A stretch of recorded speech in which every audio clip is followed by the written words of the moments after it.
লোকসভা ভোটে ঝাড়গ্রাম আসনে বিজেপির পরাজয় কারণ হিসেবে উঠে এলো চাঞ্চল্যকর তথ্য। সবেমাত্র গঠিত হয়েছে এবারের লোকসভা নির্বাচনের ফলস্বরূপ সরকার, আর দেশে জোট হিসেবে বিজেপির তরফে প্রধানমন্ত্রী হিসেবে শপথ নিয়েছেন নরেন্দ্র মোদী। কিন্তু ভরাডুবি ঘটেছে পশ্চিমবঙ্গের বিজেপিতে।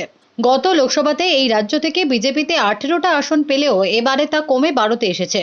উল্লেখ্য, আদিবাসী অধ্যুষিত ঝাড়গ্রাম লোকসভা আসন এবার চলে গিয়েছে তৃণমূলের দখলে, যা গতবার ছিল বিজেপির হাতে। আর এই লোকসভা আসনে বিজেপির পরাজয় নিয়ে উঠে আসছে প্রশ্ন, কেন এই পরাজয়? আলোচনা চলছে বাহ্যিক বা অভ্যন্তরীণ ভাবেও। উল্লেখ্য, প্রায় 2 লক্ষের বেশি ভোটে পিছিয়ে বিজেপি প্রার্থী। বিজেপি সূত্রে খবর, এই পরাজয়ের মূল কারণ হলো নির্বাচনের টাকা তছনছ। প্রচুর হারে টাকা দুর্নীতি হয়েছে বলে সূত্র মারফত জানা গিয়েছে।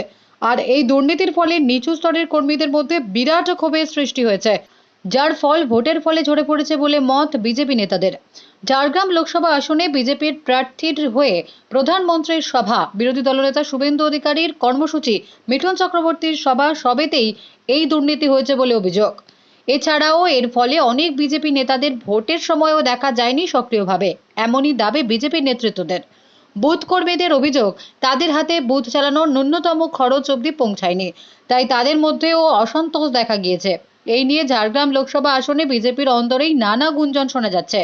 এর জেরেই ব্যাপক ব্যবধানে এই লোকসভায় হার বিজেপির, মনে করছে রাজনৈতিক মহল। দলের মধ্যে দেখা গিয়েছে অসন্তোষ, যার প্রভাব দেখা গিয়েছে জেলা বিজেপির দলীয় কার্যালয়ে তালা লাগানোর ঘটনা ও সোশ্যাল মিডিয়ায় নিন্দার ঝড়। আমাদের ঝাড়গ্রাম লোকসভাতে নৌকাডুবির অনেকগুলো কারণ রয়েছে। এটা তো আমাদের জেতা সিট ছিল, এটা আমাদের 2 লাখের উপরে ভোটে আমাদের জেতার কথা ছিল এবং সেভাবে আমরা কাজ করছিলাম। কিন্তু আমাদের যে জেলা নেতৃত্বরা আজ তারা যদি সেরকমভাবে না কাজটা করে, তারা যদি শুধু মানে কি করলে আমরা, এই যেমন মোদিজির প্রোগ্রামে 100টা বাস এসছে, যে দায়িত্বে রয়েছে সে যদি সেটা 200টা বাস করার জন্য পড়ে থাকে, এবারে কি করে আমরা নিচুতলার কর্মীরা মানে খেটেও পরিশ্রম করেও পারলাম না এই আমাদের নেতৃত্বর ভুলের জন্য। সেই জায়গাতে দাঁড়িয়ে কি কোথাও কোনো সমস্যা দেখার সম্মুখীন হয়েছে আমাদের?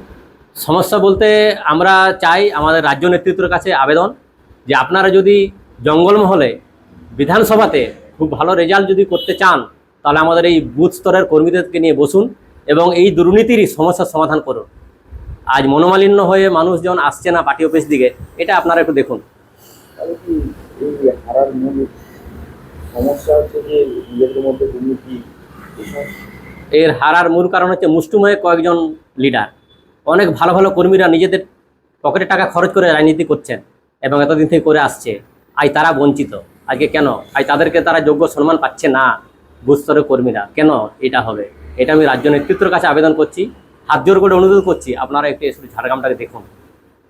এর আগে তো দেখা যায় লোকসভা নির্বাচনের সময় দেখা গেছে প্রত্যেক বুথ কিছু একটা অঙ্কের টাকা, সেই টাকা নিয়ে একবার অভিযোগ উঠেছিল টাকা পৌঁছে। সেই সমস্যাগুলো কি কোথাও জানা যাচ্ছে? সেটা আমিও অনেক কাছ থেকে শুনেছি যে বুথ স্তরে সঠিক টাকা গেল না, যে টাকাটা এসেছিল তারা পেল না। আজ তারা কেন পেল না এটা দেখার জন্য তো অবশ্যই আমাদের ঝাড়গ্রাম নেতৃত্বের উপরও তো নেতৃত্ব রয়েছে। আমি ওনাদের কাছে আবেদনটা করছি যে আপনারা এই ঝাড়গ্রামের মনোমালিন্য মিটিয়ে দিন, এই সমস্যার সমাধান করুন, আর আপনারা ঝাড়গ্রামে আসুন। অবশ্যই এটা প্রত্যেক জিনিসের একটা আয় ব্যয়ের হিসেব থাকে। কেন আমাদের এখানে বা কেন আয় ব্যয়ের হিসাব হবে না, বা সেটা নিচু স্তরের কর্মী কেনই বা জানতে পারবে না যে আমাদের আয় ব্যয় আমাদের এটা দাঁড়ালো, এটা আমাদের ব্যালেন্স কি, এটা আমাদের ঘাটতি? অবশ্যই এগুলো সব জায়গাতেই হয়। আশা রাখবো যে এই সমস্যার সমাধান আমাদের রাজ্য নেতৃত্ব করে দিয়ে যাক। Bureau report, D Bangla news. সব খবর সবার আগে পেতে আমাদের চ্যানেলটি সাবস্ক্রাইব করুন এবং পাশে থাকা বেল আইকনটিতে ক্লিক করুন, লাইক ও শেয়ার করুন।